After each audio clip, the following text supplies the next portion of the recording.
the installation of the government headstone. This all leads into giving information back to our State Department, the DMVA. So with this grave registry that the county offices are developing, they take this information and on a prescribed form from the State Department of DMVA, this should be going to the Archives Department for the burial and grave registration at the state level. And so this is one of the main roles of the county's responsibility is for county benefits.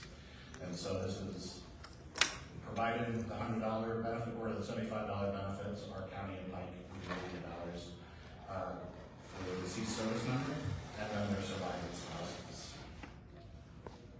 And ultimately going down to the state for registration.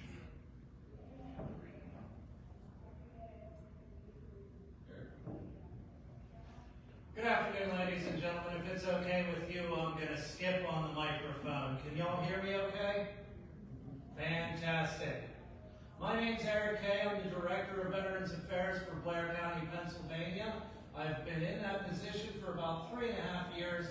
Prior to that, I had about 7.5 years in the VA hospital system, and before that, my 6 years as a U.S. Army veteran. The topics that I'm here to discuss today are flags and markers, mainly, as well as a little bit about constituent work once I'm done.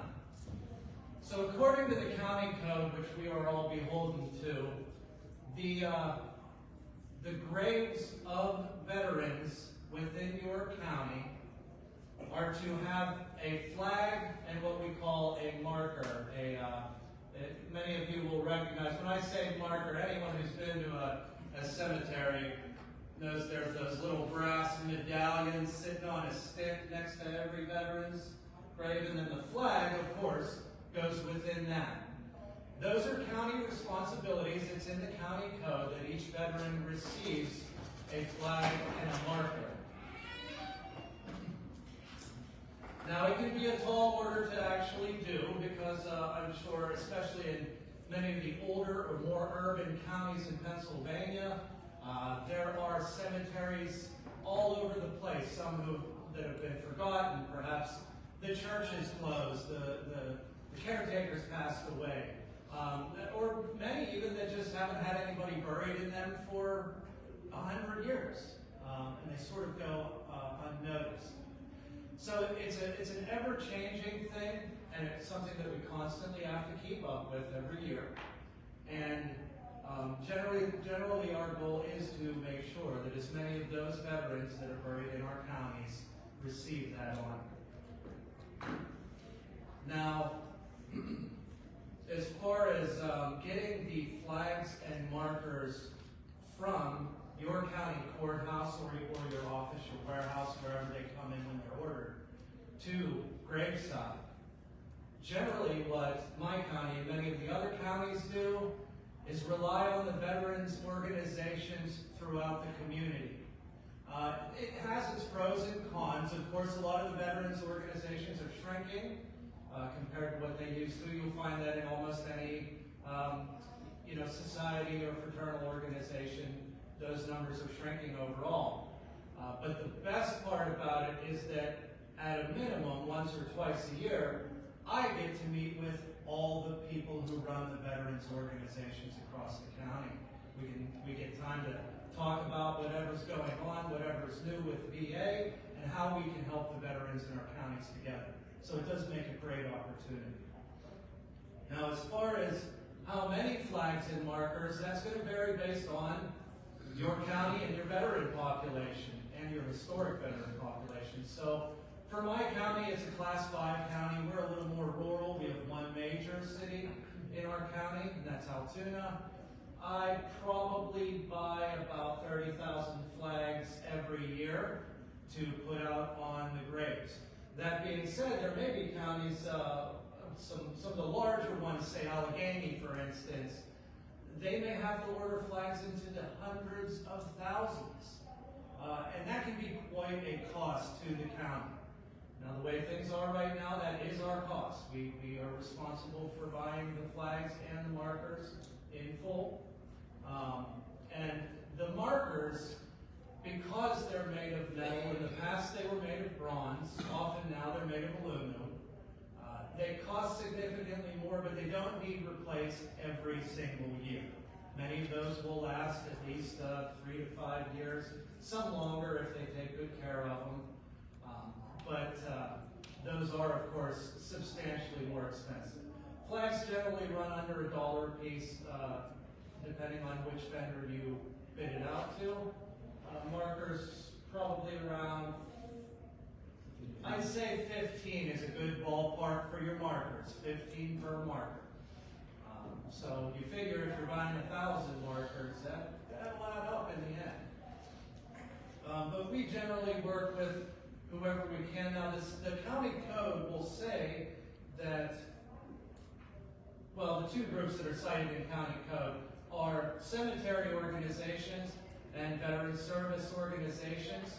We try to keep that to that as best as we can, because we can't just be handing them out to everybody and not knowing where they end up. However, I would add that I often give my funeral homes maybe 10 a year or so of different types, so that they can be issued right when the veteran passes away. They do the funeral arrangements. They've already got their flag and marker in hand, and it can be graveside for the interment ceremony. But you may have to work with other groups depending on your area and how many veterans organizations you have. I've done a lot with the Boy Scouts of America, and even some historical societies if it's needed.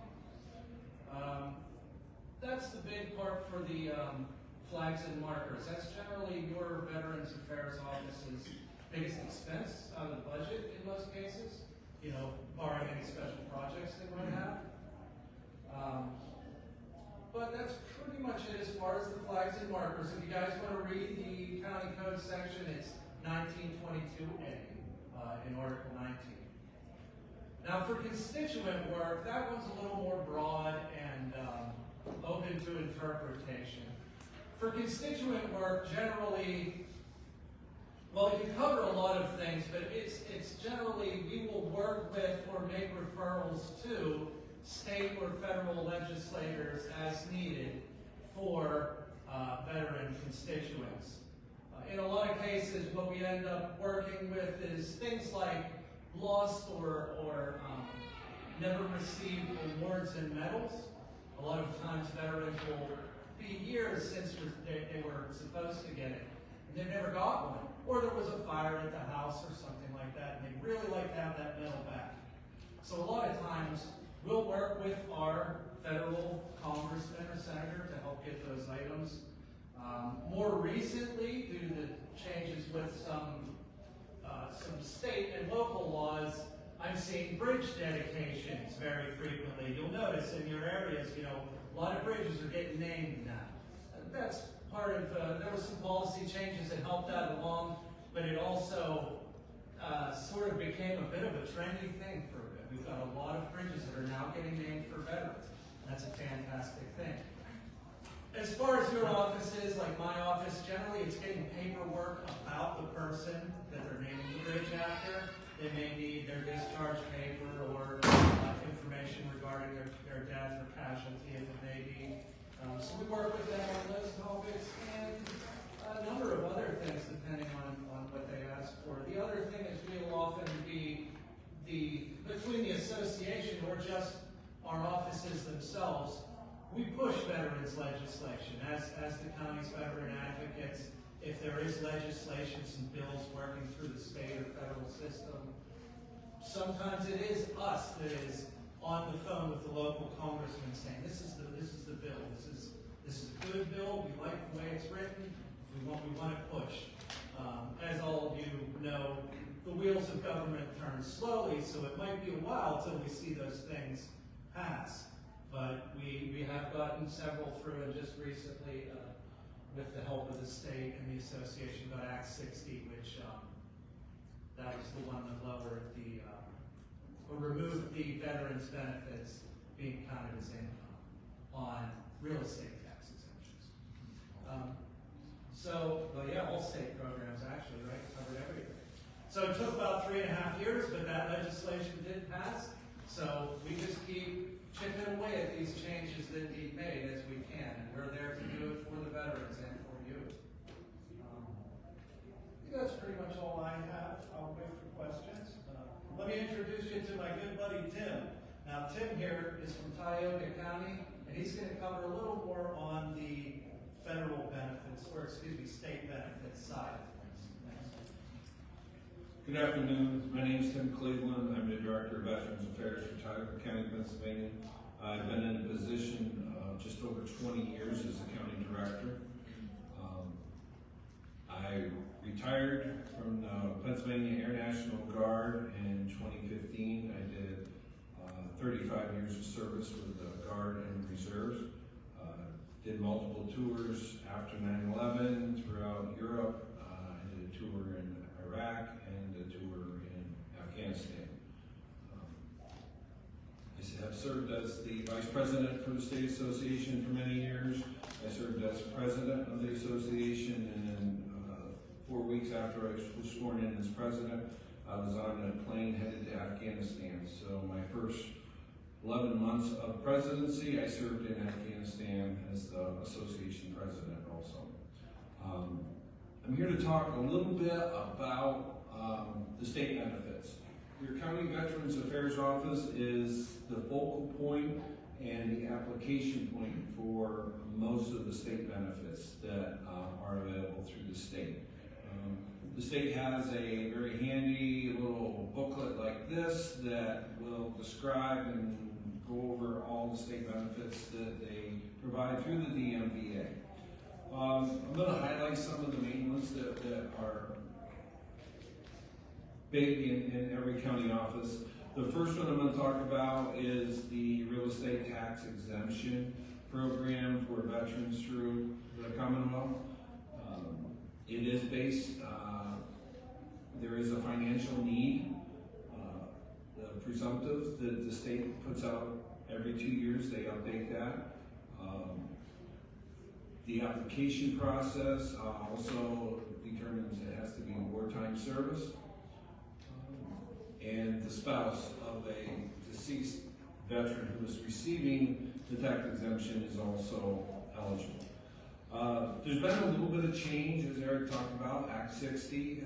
That removed the VA income as part of the income recorded on the application. So that process there has opened it up to many veterans within the Commonwealth who are now eligible that weren't because they were over the income limit based on the VA pay alone. VA compensation is a non-taxable and a non-reportable income, but for the state benefit up until Act 60, it was counted on the state. Now it is not. So that has opened up the process and the applications to many veterans who currently were not eligible. The other thing with this tax exemption, haven't fully been implemented. It's on its way. There's going to be a new process in the application process for the state. The state is basically, they are going to, I'm going to use the term certified, the income, that the veteran meets the income process or the income threshold. Once that is done, then the application will come back to the county offices. And this is going to create a little bit heavier workload for your county offices because we are going to have to certify that they are rated 100% total and permanent through our systems that we have in the office, and also their wartime service or their service time. The county will be responsible for that. From our office, it will go to the tax assessment, and from there they will make that determination of eligibility. So it is going to be a little bit more time-consuming and work for the county offices.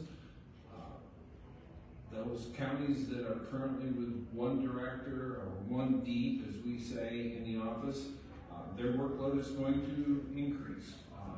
And that workload on that level is going to slow the process down on other things. But as most of us that set up here are veterans, we have a value of adapt, improvise, and overcome, and we'll get the job done. And it just may take us a little bit longer. Other benefits through the state, and these benefits that I'm talking about are going to, those applications will come through our office to the state. The blind and paralyzed veterans pension. There's a list of eligibility requirements in here, but that is a benefit that is paid to the Pennsylvania veterans. That is $150 a month. If they are approved for that. That's some bills are in the process, get this legislation to get that amount raised. That's been the same amount since the 70s, I believe, in that process. So that amount has not went up for our veterans in the state who receive the blind pension or the paralyzed pension. I'm not going to go into the criteria to get approved for that. I'm going to talk about the education gratuity program. That is a program through the state that will help supplement the education costs for a dependent of a veteran who is rated 100%.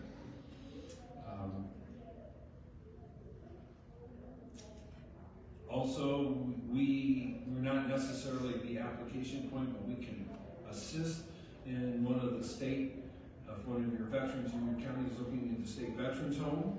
There are 6 of those located throughout the state of Pennsylvania. We can assist with that application process, getting that to the state, helping gather the information and the documents required.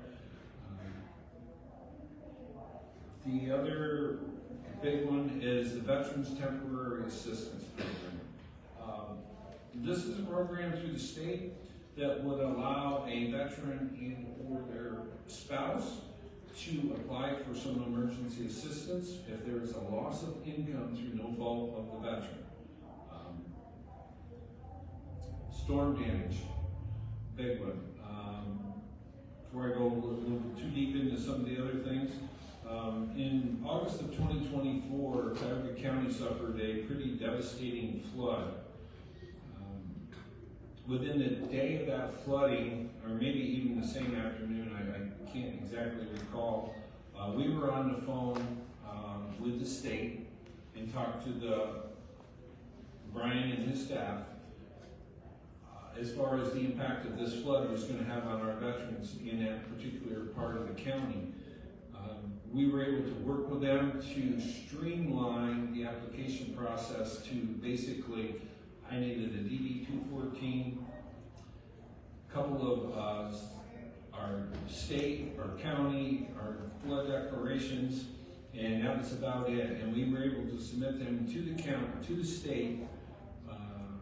As of last count, we did about 43 applications in about a month's time, which resulted in over $64,000 coming back to our veterans in those areas that was devastated by the flood. Doesn't seem like a lot of money, but if you had to deal with PEMA and FEMA to get money, we were turning checks into people's hands within 3 days of the application being put in. And that is thanks to Brian and the staff down there at DMVA and my staff at our office that worked. We were in the area. We were there for people to come to, or we went to their house and met them and did these applications. So the $1,600 isn't a lot of money, but at that point for those folks it was huge. There is some legislation out there to expand that amount. We'll see what happens with that. But that was one of the big things that we do a lot of temporary assistance applications in our office, as I'm sure most others do. And it does go out to the widows too, if of a veteran, they can apply. We've helped folks with that particular benefit, put a well in, remove trees that fell on the house repairs and that type of stuff. So it is a great program. Again, applications for those programs are ran through your county Director of Affairs office. They do provide the MFRAP, that's for active duty or just left active duty programs to help with some financial benefits. And I think that pretty much covers the majority of them. We, as the county director's office, we do work pretty closely with the state to move legislation, to help rewrite statutes and that type of stuff. So, as you can see from just this little briefing here, from just the three of us, we are involved in a whole pile of stuff. Some days we have to be a lawyer, some days we're an accountant, some days we're a counselor, some days where somebody's just their best friend with that. So I'll turn it over to Matt Simonsky, and he's going to talk about the federal side of things. Hi, I'm still Matt. I'm not going to go through my intro again.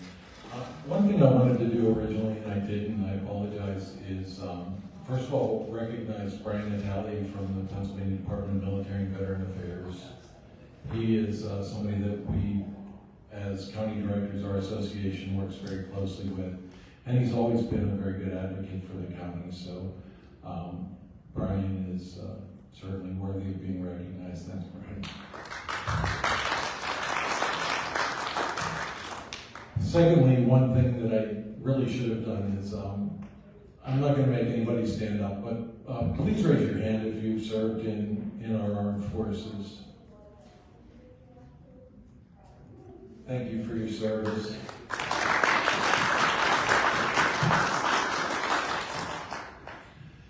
All right, so the Lion, everything else that was discussed are things that we do every day.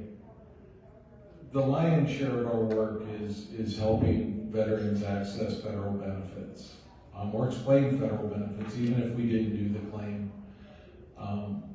We're kind of the VA whisperer, as you will, for our veteran population. The VA is really complicated. I would say that probably everybody in this panel and most of the directors in the state have at one point or another had to explain one part of the VA to another part of the VA. The VA is not one entity. It is kind of like the military, where it's three separate entities. There's the Veterans Health Administration, the Veterans Benefits Administration, and the Cemetery Administration. And those administrations talk to each other pretty much about as much as the Army talks to the Navy. So you talk to somebody in the Health Administration, they give you a recommendation about benefits. 99 times out of 100, they're wrong. It's just the case. And we have somebody walk through the door and we have to re-explain how the VA works as far as benefits go.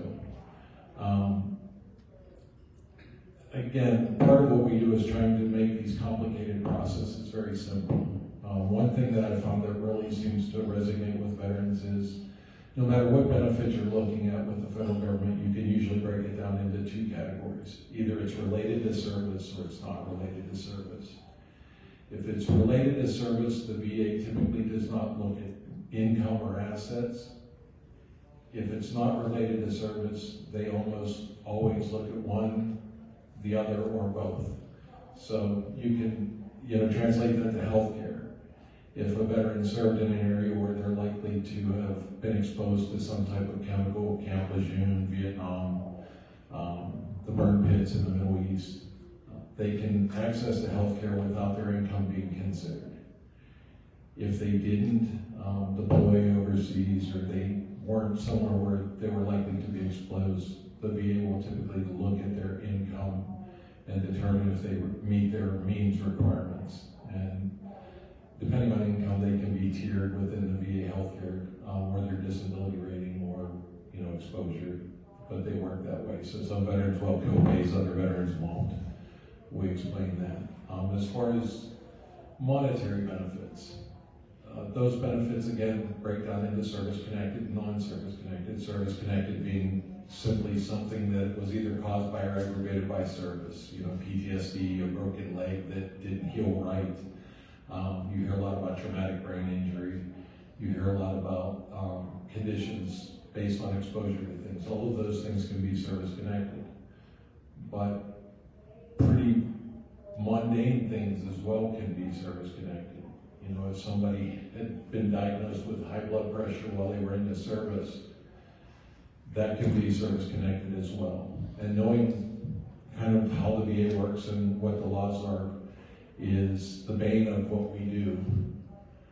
On the other hand, non-service connected benefits are basically, they created a soft landing for veterans who were surviving spouses of wartime veterans. So it's wartime veterans who are surviving spouses of wartime veterans that either had very limited income or meet certain medical criteria. And the medical criteria, there's 3 tiers of an income-based pension. There's either the base, which we don't see a whole lot of. That's really similar to welfare and how it works.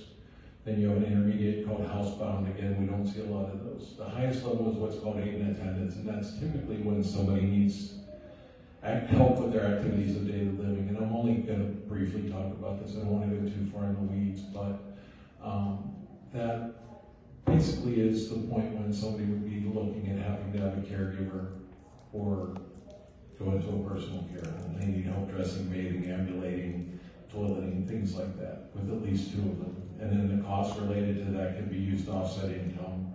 And we do a lot of those claims. We also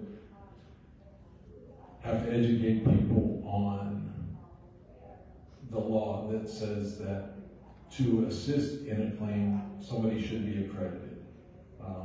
They have to either be accredited as an attorney at law with the VA, or a claims agent, or a veteran service officer, which is what we are. We're veteran service officers. Most of us are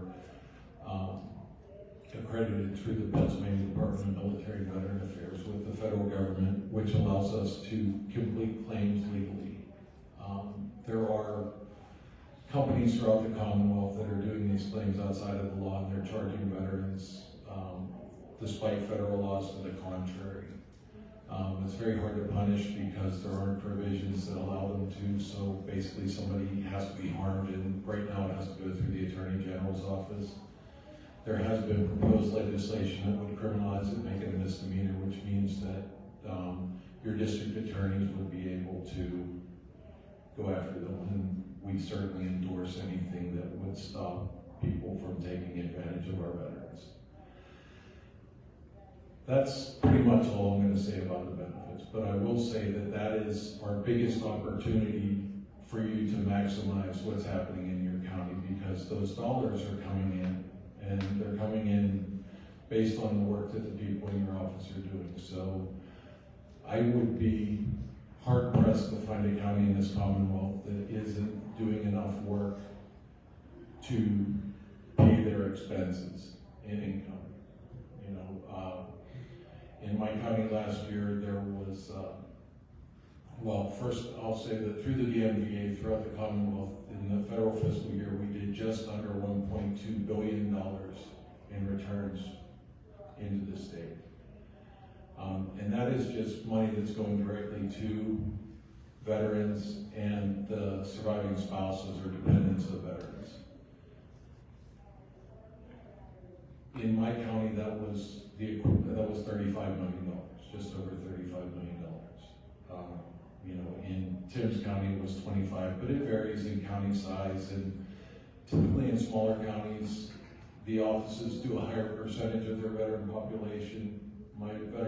We're a class 3 county, so my veteran population is pretty big. I have 5 people in my office, but it would be tough to see all my veterans. So there are claims that are done under the Legion, the VFW, and other organizations. There are claims that the veteran does themselves, which are basically the customers we want, because very often when they're doing them on their own, they're missing things that they should be applying for. So the more people we have, the more we can do that, and the more money we can bring into our economy.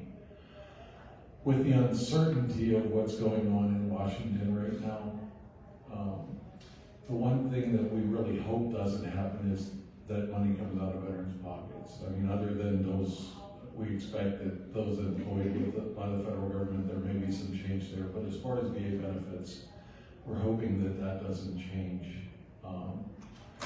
There is a measuring stick available, but it's there's a lag time in it. The VA produces what they call a GDX, or the Gross Distribution Report. You can look at it, it runs about 2 years behind, but it will tell you every dollar that the VA spends in your county.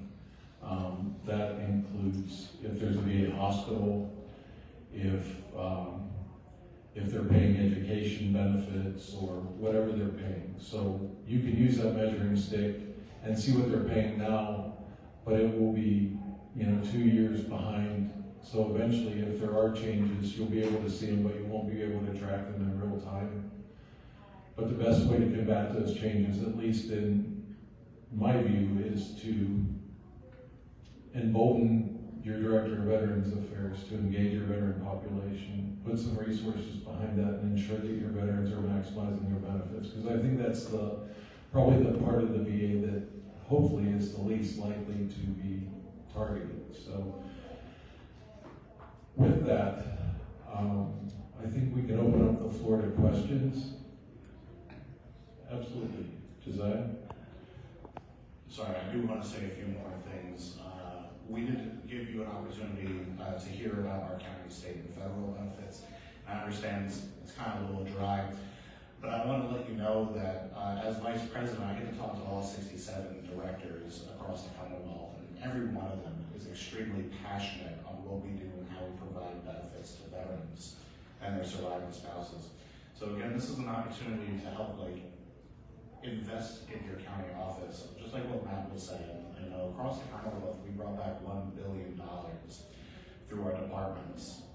That's back into the county, that's back into the veterans, and they were spending it in your communities.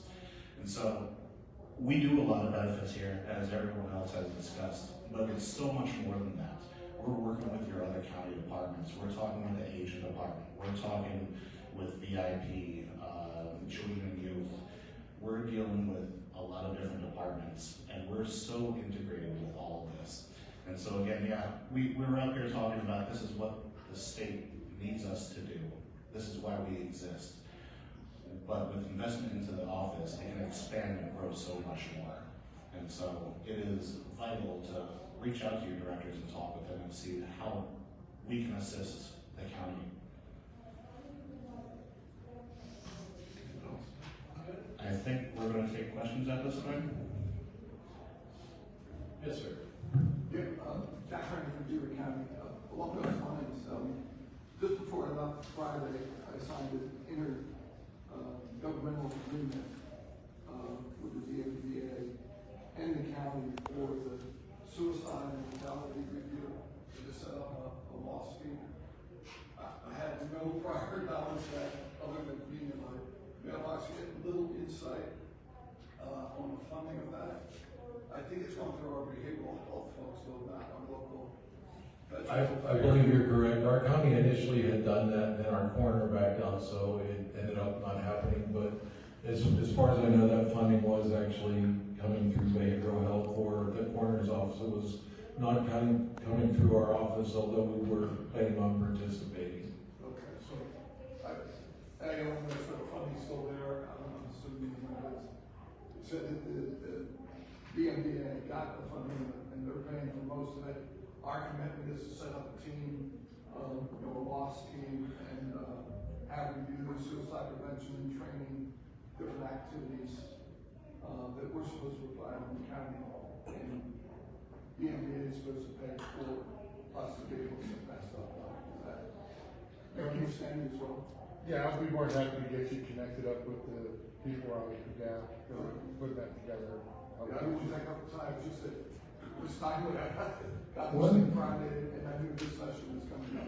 So. One reason that we thought it was important to do this is because there has been so much turnover, both in your offices and maybe even more so in our offices across the Commonwealth. We had a colossal brain dump after COVID where, the offices, accounting offices saw very little change year to year. People did this job, and if you talk, like in Beaver County, for example, Kathy's been there forever, and she, talk about retirement, and she feels like she'd be letting her veterans down if she left. So you see that a lot. But COVID, because there was gonna be a change regardless. You know, it was an easy time for people to kind of step back and say, well, I'm gonna have to relearn everything, it may as well start with somebody new. But the other thing about our job is, for the people who do it, at least, you know, stay the course, it's more of a calling, it's like teaching. You know, it sounds great in theory, you know, you're helping veterans, but then you go and do the work and you realize that you're sitting at your desk all day and you go home physically exhausted because you've taken on the weight of other people's problems. It's really an unusual job in that regard. I've never experienced anything like it, to be honest. But a lot of people find out it's not for them, and they go. So we've seen a lot of turnover. If you're one of those counties that has a newish director, or you feel your director might be able to benefit, we do have a mentorship program in place. We're willing to help in any way that we can. I'm the liaison to CCAP, so you can reach out to me, or you can reach out through your county director to the association, and we'll help in any way that we can. You know, whether that's having somebody come into your county or bringing your director into a neighboring county that's maybe a little better established to kind of go over how we do it. I feel like I've done this job for 14 years, and I feel like if I learn things every day. You know, the day I think I know it all is the day I need to hang up my cleats. And, you know, because it's ever changing. You know, the VA is a moving target. Those laws change every year. The state's evolving. And even at the county level, you know, we're trying to deal with changes in our veteran population. Our veteran populations are shrinking, but the veterans' needs are getting more and more complicated. We were talking about it this morning. A federal claim, when I started, typically had 2 or 3 things on it. These days, you know, with the PACT Act and the complexity of things related to burn pits, you're seeing claims that have 15 or 20 different conditions on them. And, you know, you're trying to advise veterans. You could have, you know, for me, I have my walking stick, but I have neuropathy. And, you know, neuropathy can, in a single leg, it can be rated 3 different ways. You can have your femoral nerve group, you can have your sciatic nerve group, and you can also have vascular neuropathy. So some veterans have all 3 of them. So in 2 legs, they have 6 different disabilities. So knowing that is very complicated, and you want somebody representing your county and doing that to the maximum ability, because not only does it benefit your veterans, which doing the right thing shouldn't be hard, you know, helping your veterans, that should not be difficult. But secondly, it benefits the county as much as it brings revenue into the county.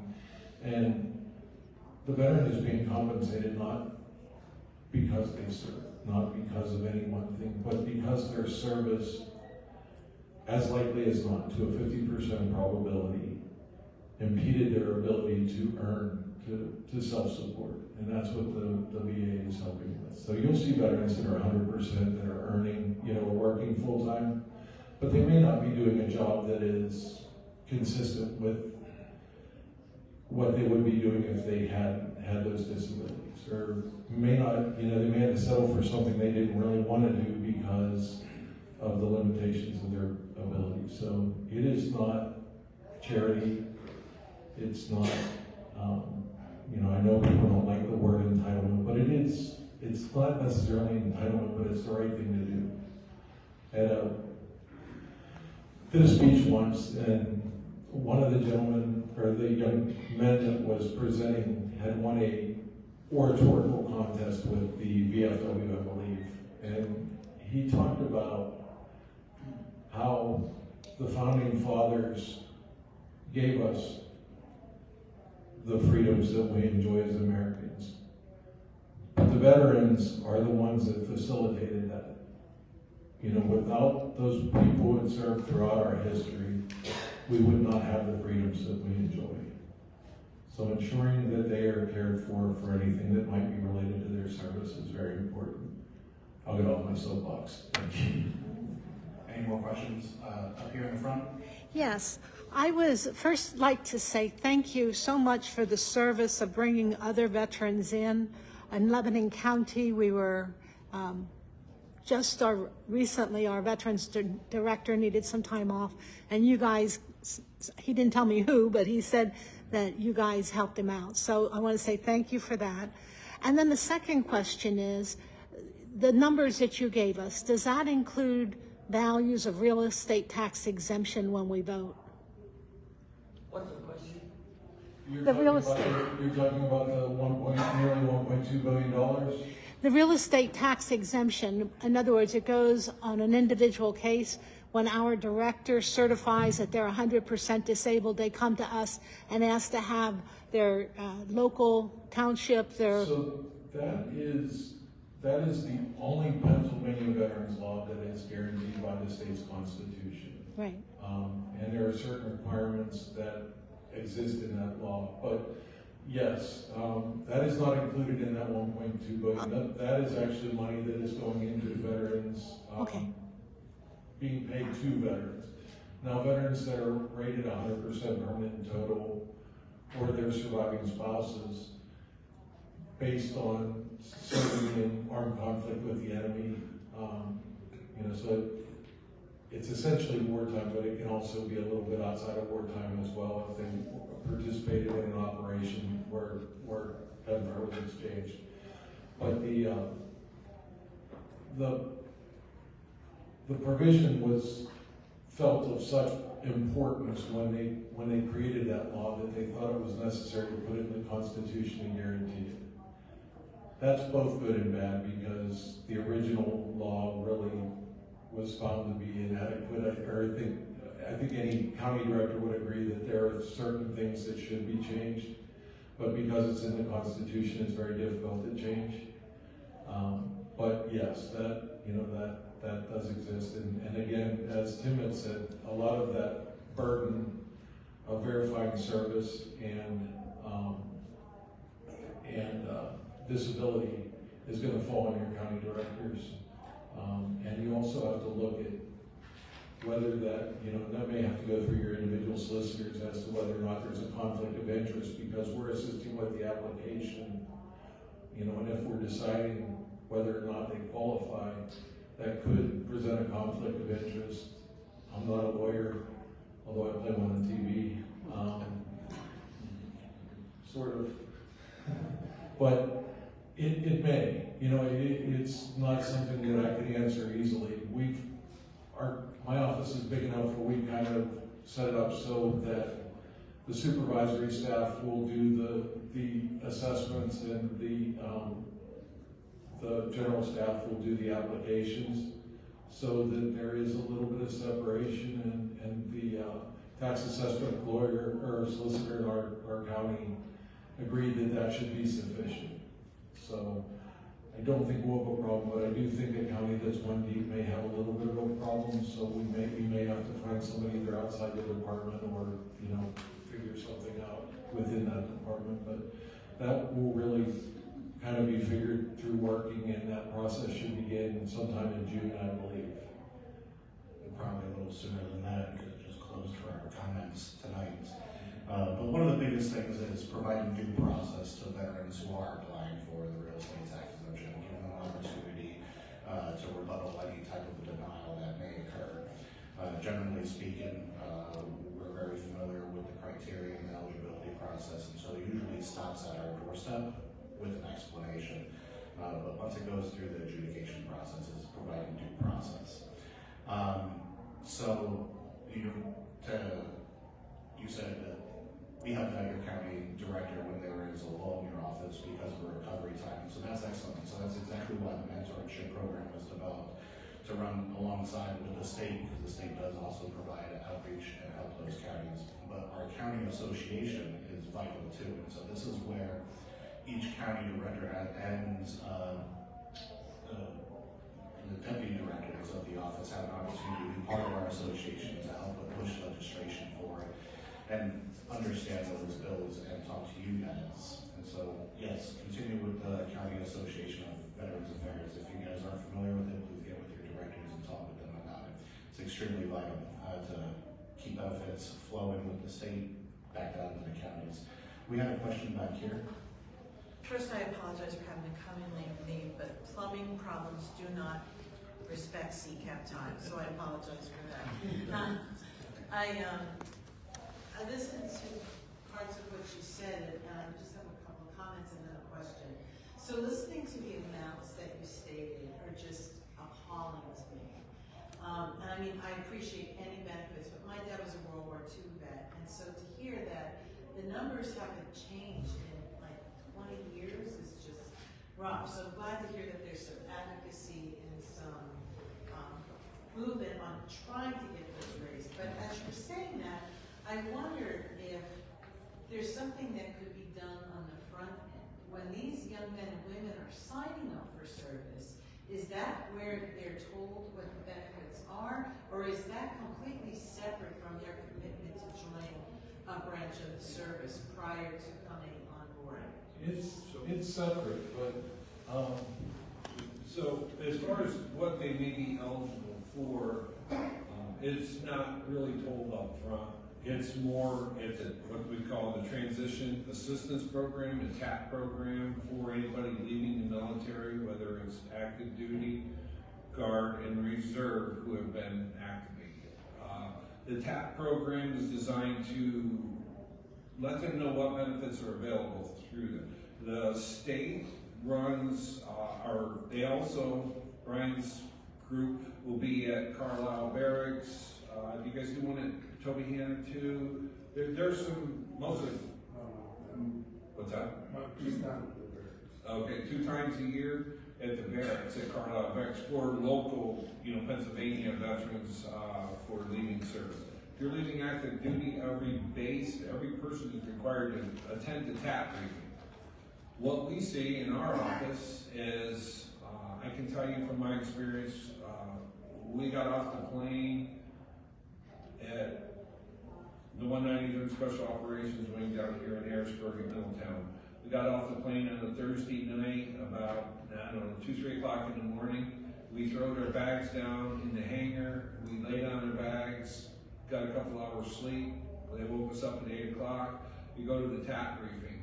That TAP briefing is the only thing that's stopping you from meeting your family and getting back to your family. So the process of the TAP briefing a lot of times is, here's a piece of paper. When you have this all signed, you're good to go. Exactly. So that program is there. How well it's utilized is totally up to the veteran, unfortunately. But they are, told what benefits are available. from active duty, it's a little different though. So I retired in 2006 from the Air Force, and really they didn't talk about benefits. I kind of got lucky where I retired. They had 2 gentlemen from the state that were talking about careers, or jobs after getting out of the service, and they were both veterans, and they both talked about VA disability and said, get a copy of your medical records. If there's anything that you were diagnosed with or any problems that you have, file a claim. That was the first I really heard of any of that in 20 years of service. Now, in 2009, because of the wars that we were in, and the complexity of the cases as we talked, they started doing what they call the benefits delivery at discharge, which is part of the transition assistance that Tim talked about. But for active duty service members, that happened 6 months before they separated. So somebody from the VA would normally go through their medical records and help them do a claim. And in some bases, depending on where they were, it might be a service officer. But we see that. We do some of those claims for guardsmen and reservists coming off in our offices. But it's a lot better than it used to be, put it that way. During World War II in Korea, those veterans were more apt to say that there's somebody worse off than me. And you often had to convince them to file for benefits, like by saying that, yeah, but if you apply for them, they can benefit your spouse if something happens to you.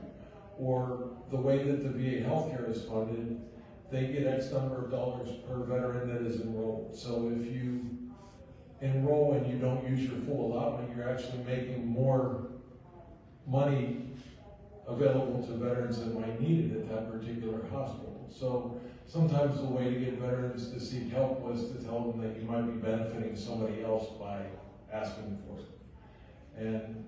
But I will say that the Vietnam veterans kind of changed things in as much as they had to fight for everything that they got. You know, they didn't get the pat on the back and a thank you for your service.